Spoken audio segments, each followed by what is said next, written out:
Good morning students. आज हम पढ़ेंगे शब्द विचार। शब्द विचार को पढ़ने से पहले आपको पता होना चाहिए शब्द क्या है। शब्द वर्णों के मेल से बना हुआ एक सार्थक समूह है जिसमें आपके एक या एक से अधिक वर्ण मिलके एक शब्द का निर्माण करते हैं।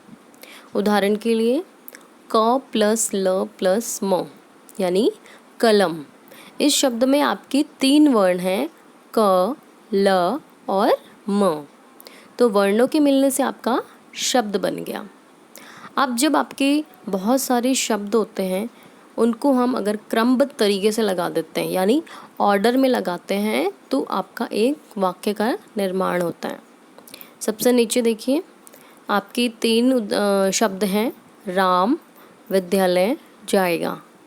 ठीक है, तो राम विद्यालय जाएगा, इसमें आपके 3 शब्दों से मिलके आपका एक सेंटेंस यानी वाक्य बना है। अगर इसको हम उलट पुलट कर दें तो आपका क्या वाक्य का सही भाव बोध होगा। देखिए, जाएगा विद्यालय राम। तो यहाँ पे हमें वाक्य जो है अटपटा सा लग रहा है इसमें, क्योंकि आपका एक तो जो शब्द हैं वो ऑर्डर में नहीं है, क्रमबद्ध तरीके से नहीं है।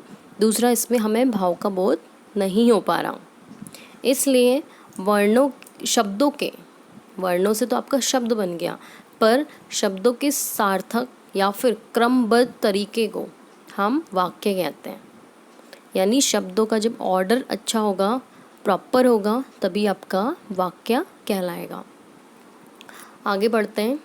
उत्पत्ति या स्रोत के आधार पे आपके शब्दों के 5 भेद हैं। कितने भेद हैं? 5। पहला तत्सम, दूसरा तद्भव, तीसरा देशज, चौथा विदेशज और 5वां संकर शब्द। अब एक एक करके हम इनको जानते हैं। पहला आपका तत्सम शब्द। तत्सम शब्द आपकी संस्कृत भाषा के शब्द हैं। बस आपको इतना याद रखना है कि वे शब्द जो संस्कृत भाषा से हमारे हिंदी भाषा में आए हैं बिना अपना रूप बदले, यानी वो संस्कृत के शब्द हैं और आपके हिंदी भाषा में संस्कृत के रूप में ही प्रयोग में लिए जाते हैं, उसे कहते हैं तत्सम शब्द। उदाहरण के लिए सर्प, क्षेत्र, ग्राम इत्यादि। तो ये आपके सारे संस्कृत वाले शब्द हैं पर हमारे हिंदी भाषा में प्रयोग में लिए जा रहे हैं और वो भी संस्कृत भाषा में ही, उसमें कोई बदलाव नहीं आया, उसे कहते हैं हम तत्सम शब्द।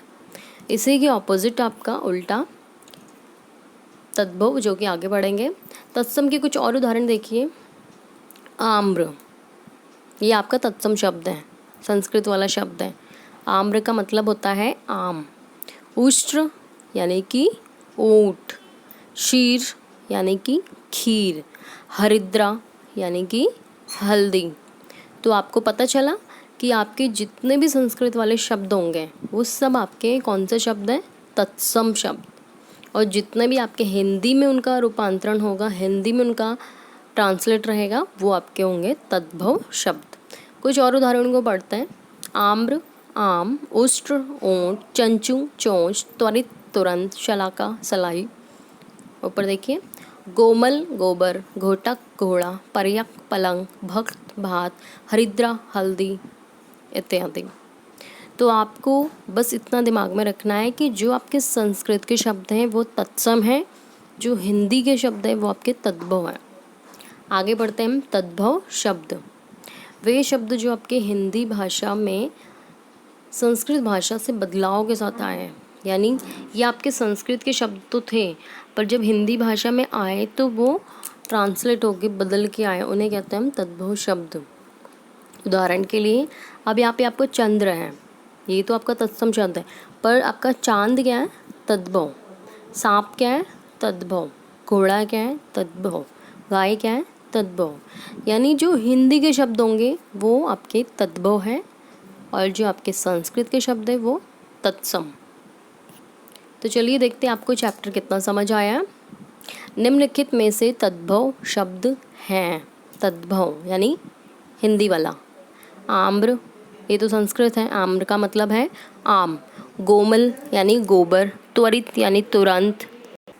त्वरित यानी तुरंत। तो आपका जो तीनों चारों में से आपका तद्भव यानी हिंदी का शब्द है तुरंत। ठीक है।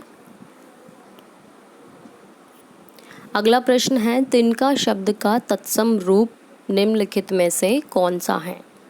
तिनका आपका हिंदी शब्द है, तत्सम हमें मतलब संस्कृत वाला शब्द ढूंढना है। ओष्ट्र मतलब तो ऊँट होता है, उच्च मतलब ऊंचा, पित्त मतलब पीला, तो क्या बच गया आपका? तृण। तृण का मतलब है तिनका। तीसरा प्रश्न, निम्नलिखित में से कौन सा शब्द भेद उत्पत्ति के आधार पर नहीं है? अभी हमने पढ़े थे कि उत्पत्ति के आधार पे आपके 5 भेद हैं, तत्सम, तद्भव, देशज, विदेशज और संकर। तो आपका इसमें कौन सा नहीं है? यौगिक। यौगिक शब्द नहीं, यानी कि यौगिक आपका उत्पत्ति के आधार पे भेद नहीं है, इसका मतलब यहाँ पे नहीं पूछा है, इसलिए आपका उत्तर यौगिक होगा। चौथा प्रश्न है, हरिद्रा तत्सम शब्द है, इसका अर्थ क्या होगा? अभी हमने पीछे पढ़ा था, हरिद्रा यानी हल्दी, तो इसका उत्तर है हल्दी। अंतिम प्रश्न, एक या एक से अधिक वर्णों के मेल से बने सार्थक वर्ण समूह को हम क्या कहते हैं? हम क्या पढ़ रहे हैं? शब्द विचार, तो उत्तर होगा आपका शब्द, क्योंकि वर्णों से मिलकर आपका शब्द बनता है और शब्दों से मिलके वाक्य। तो प्रश्न हमारा वर्णों के मेल से क्या बनता है? शब्द है, इसलिए उत्तर होगा शब्द। तो बच्चों, आपका होमवर्क यही है कि आपको ये सब प्रश्न, 5 प्रश्न अपनी कॉपी में लिखना है और याद करना है। अगली कक्षा में हम मिलेंगे नए विषय के साथ, इसी के आगे हम पढ़ेंगे। तब तक के लिए धन्यवाद।